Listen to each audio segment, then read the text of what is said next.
एक नया topic, transpose of a matrix.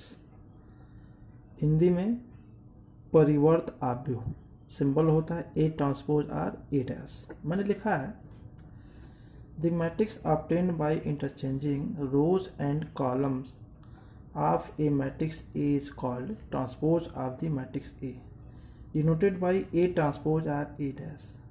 It means अगर किसी मैट्रिक्स के रो और कॉलम को आपस में इंटरचेंज कर दिया जाए, ऐसा करने से वह जो मैट्रिक्स होता है उसे कहते हैं ट्रांसपोज या परिवर्त मैट्रिक्स। दैट इज अर्थात if A equal to A I J M cross N, this imply, ध्यान दीजिएगा, ये एक मैट्रिक्स है जो A I J M by N type का है, मतलब इसमें रो एम है और कॉलम एन है। जब ए ट्रांसपोज लेंगे तो अब उसमें रो कितना हो जाएगा, एन हो जाएगा, कॉलम एम हो जाएगा, मतलब रो कॉलम आपस में बदल जाएंगे। एक्चुअली ये डिफिनेशन है, लेकिन अगर इन 3 लाइनों की जगह पे आप ये भी लिख देते हैं तो डिफिनेशन सही मानी जाएगी। ये भी डिफिनेशन है, डिफिनेशन का एक शॉर्ट फॉर्म है। अगर मैं इसको एक एग्जाम्पल से समझाऊं तो ध्यान दीजिएगा। एग्जाम्पल मैंने लिखा ए इक्वल टू 246,504। मुझे निकालना है ए ट्रांसपोज। बड़ा सिंपल सी बात है। मैंने कहा रो कॉलम को आपस में इंटरचेंज कर दीजिए, बदल दीजिए, मतलब जो रो है उसको कॉलम कर दीजिए, जो कॉलम है उसको रो कर दीजिए। ये पहला रो है, इसको हम बनाने जा रहे हैं पहला कॉलम। तो कैसे, पहला रो पहला कॉलम, तो 2 4 6। ये जो आपको दूसरा रो दिखाई दे रहा है इसको हम दूसरा कॉलम करेंगे, तो 5 0 4। देखिए ये किस टाइप की मैट्रिक्स है, 2/3। और जो ही हमने इसका ट्रांसपोज निकाला, आपने देखा रो और कॉलम आपस में बदल गए। इसमें रो कितना है, 1 2 3, कॉलम कितना है, फर्स्ट और सेकंड। ये ट्रांसपोज ऑफ मैट्रिक्स का बेसिक डेफिनेशन है और एग्जाम्पल है। देखिए यहाँ पे साफ लिखा गया है कि अगर A equal to A I J M by N, then A transpose equal to N by M. यहाँ मैंने ए आई जे लिखा है, यहाँ ए जे आई, यहाँ मैंने क्या लिखा है, ए आई जे, यहाँ क्या होगा, ए जे आई।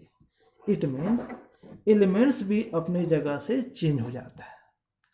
मतलब कोई एलिमेंट 2 3 प्लेस पे है तो अब कहाँ चला जाएगा, वो 3 2 प्लेस पे चला जाएगा। नोट फर्स्ट, ए के ट्रांसपोज का transpose equal to A. It means अगर किसी मैट्रिक्स का ट्रांसपोज निकाला जाए और उसका दोबारा ट्रांसपोज निकाला जाए, तो ऐसा करने से जो नई मैट्रिक्स मिलती है वो पुराने मैट्रिक्स के ही इक्वल आती है। एग्जाम्पल की बात करूँ तो देखिए मैंने यहाँ ए लिखा है, मैंने यहाँ ए ट्रांसपोज लिखा है। मैं बस इसी का ट्रांसपोज एक बार और निकाल दूँ, मतलब जिस मैट्रिक्स का मैंने ट्रांसपोज निकाला है उस मैट्रिक्स का ट्रांसपोज मैं एक बार और निकाल दूँ, तो देखिए क्या आएगा। ये मैट्रिक्स है, पहला रो पहला कॉलम, तो 2 5, दूसरा रो दूसरा कॉलम, तो 4 0, तीसरा रो तीसरा कॉलम हो जाएगा, तो 6 4। अब ध्यान से देखिए, जो मैट्रिक्स ए है वही मैट्रिक्स ये है, 2/3, ये भी 2/3। इसका मतलब क्या हुआ कि ए का ट्रांसपोज निकाला जाए, उसका दोबारा ट्रांसपोज निकाला जाए तो नई चीज़ नहीं आएगी, वही मैट्रिक्स आपको दोबारा मिल जाएगी। और इसे समझिए, किसी चीज़ को, जैसे ये मार्कर अगर है या स्केच है, ये सीधा है, ट्रांसपोज करेंगे तो समझिए इसको उल्टा कर दिया, और फिर ट्रांसपोज करेंगे तो फिर सीधा हो गया। मतलब 2 बार पलट देने से अपने पुराने पोजीशन को ही गेन कर लेता है।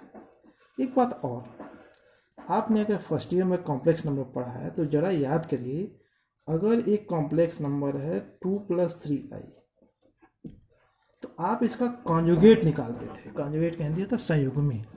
कैसे निकालते थे conjugate, Z conjugate equal to 2 - 3i। मैं इस जेड कॉन्जुगेट का फिर कॉन्जुगेट निकालूं तो कितना आएगा, 2 + 3i। तो आपको याद आ रहा होगा फर्स्ट ईयर की पढ़ाई, अगर कॉम्प्लेक्स नंबर का 2 बार कॉन्जुगेट निकाल दिया जाए, ये किसके बराबर है? जेड के बराबर है। तो आपको वही पुरानी कॉम्प्लेक्स नंबर फिर मिल जाती है। तो जैसे किसी कॉम्प्लेक्स नंबर का कॉन्जुगेट फिर कॉन्जुगेट, वही कॉम्प्लेक्स नंबर आ जाता है। उसी तरीके से किसी मैट्रिक्स का ट्रांसपोज और फिर ट्रांसपोज, वही मैट्रिक्स दोबारा आ जाता है। अगर आपके मन में ये आ रहा है कि क्या कॉम्प्लेक्स नंबर और मैट्रिक्स एक ही चीज़ है, नहीं, बिल्कुल नहीं, दोनों दो चीज़ें होती हैं। हाँ, मैट्रिक्स में कॉम्प्लेक्स नंबर हो सकता है, उसे कहते हैं matrix over a complex field. हम लोग जो मैट्रिक्स पढ़ने जा रहे हैं, हम लोग मैट्रिक्स जो पढ़ रहे हैं, that is matrix over a real field. मतलब हम जो मैट्रिक्स पढ़ेंगे उस मैट्रिक्स में सारे नंबर्स क्या होंगे? रियल नंबर होंगे। नोट 2 क्या है? ए प्लस बी का transpose equal to A transpose plus B transpose. मतलब दो मैट्रिक्स को ऐड करिए, उसका ट्रांसपोज निकालिए। तो आप चाहें तो दोनों मैट्रिक्स को ट्रांसपोज पहले निकाल लीजिए और फिर बाद में ऐड कर लीजिए, दोनों बातें सेम है। एग्जाम्पल अगर मैं कहूँ तो ए इक्वल टू, सपोज करिए कि 215403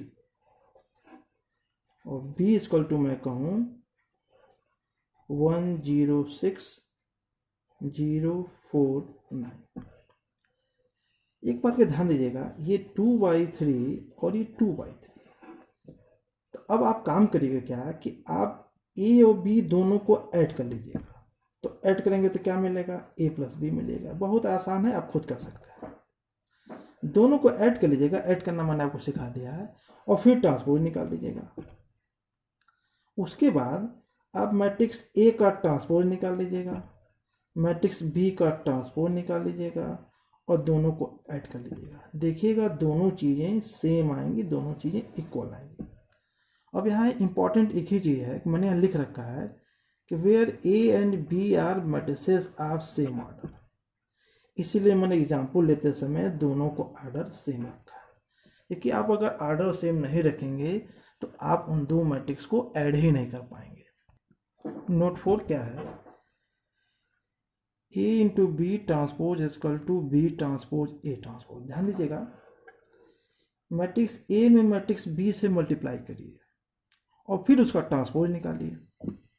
यह काम आप एक तरीके से और कर सकते हैं कि दोनों मैट्रिक्स का ट्रांसपोज पहले ले लीजिए, मल्टीप्लाई बाद में करिए। लेकिन बस एक बात का ध्यान देना है, अगर ए पहले है बी बाद में है, तो यहाँ पे बी ट्रांसपोज पहले करना है और ए ट्रांसपोज बाद में करना है। ध्यान देखिए, ए बी और बी ट्रांसपोज ए ट्रांसपोज। इसीलिए इस रूल का, इस नोट का नाम है रिवर्सल रूल। मतलब इसे कहते हैं रिवर्सल रूल बोलते हैं। ये नोट रिवर्सल रूल है। अब बड़ा सिंपल है, आप मल्टीप्लाई कर लीजिएगा, इसमें कोई डाउट नहीं। दो मैट्रिक्स ले लीजिएगा, मल्टीप्लाई करके ट्रांसपोज कर लीजिएगा और फिर ट्रांसपोज करके मल्टीप्लाई करिएगा। बस ध्यान दीजिएगा, ट्रांसपोज करके जब मल्टीप्लाई करिएगा तो बी ट्रांसपोज को पहले रखिएगा, ए ट्रांसपोज को बाद में रखिएगा। और दूसरी बात ध्यान देने की यहाँ ये है कि ए और बी स्क्वायर मैट्रिसेस आप सेम ऑर्डर होने चाहिए। देखिए, A B transpose equal to B transpose A transpose चूंकि बराबर है, तो दो मैट्रिक्स बराबर कब होते हैं? जब एक ही ऑर्डर के हों और करस्पॉन्डिंग एलिमेंट सेम हो।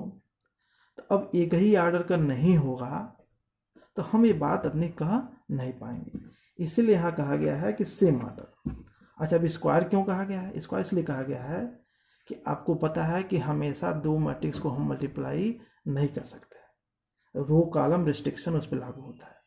लेकिन अगर मैट्रिक्स स्क्वायर मैट्रिक्स हो तो आप चाहे ए में बी से मल्टीप्लाई करिए, चाहे बी में ए से मल्टीप्लाई करिए, इसमें कोई प्रॉब्लम नहीं आती है। इसीलिए यह कंडीशन होल्ड तभी होगा जब ए और बी स्क्वायर मैट्रिक्स होंगे और उनके ऑर्डर क्या होंगे? सेम। नोट 4 क्या है? Transpose of A diagonal matrix is a diagonal matrix. मतलब अगर किसी डायगोनल मैट्रिक्स को, मतलब विकर्ण आव्यूह का अगर ट्रांसपोज निकाला जाए तो आंसर भी विकर्ण आव्यूह होगा।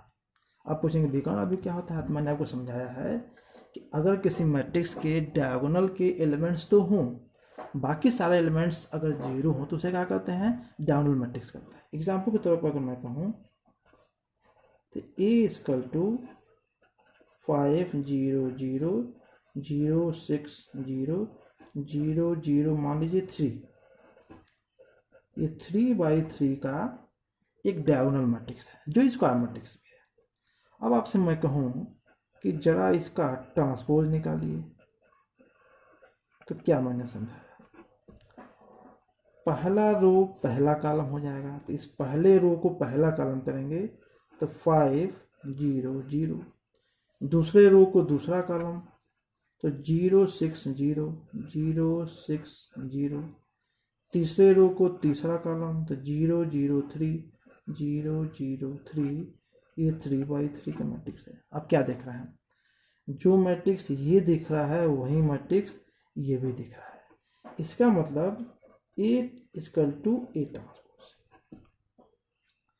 या यूं कहिए कि ट्रांसपोज निकालने पर इस मैट्रिक्स पे कोई इफेक्ट नहीं पड़ा।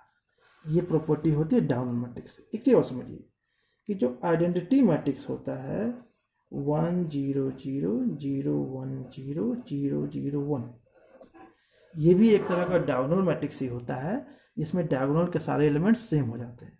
अगर आइडेंटिटी मैट्रिक्स का भी ट्रांसपोज निकाला जाए तो हमेशा हमें वही आइडेंटिटी मैट्रिक्स फिर से मिल जाती है, उसमें कोई प्रॉब्लम नहीं आती है।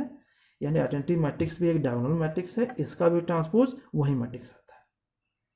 यहाँ कंप्लीट होता है। नेक्स्ट पार्ट में हम आपसे बताएंगे सिमेट्रिक और skew symmetric matrix. Okay, thank you.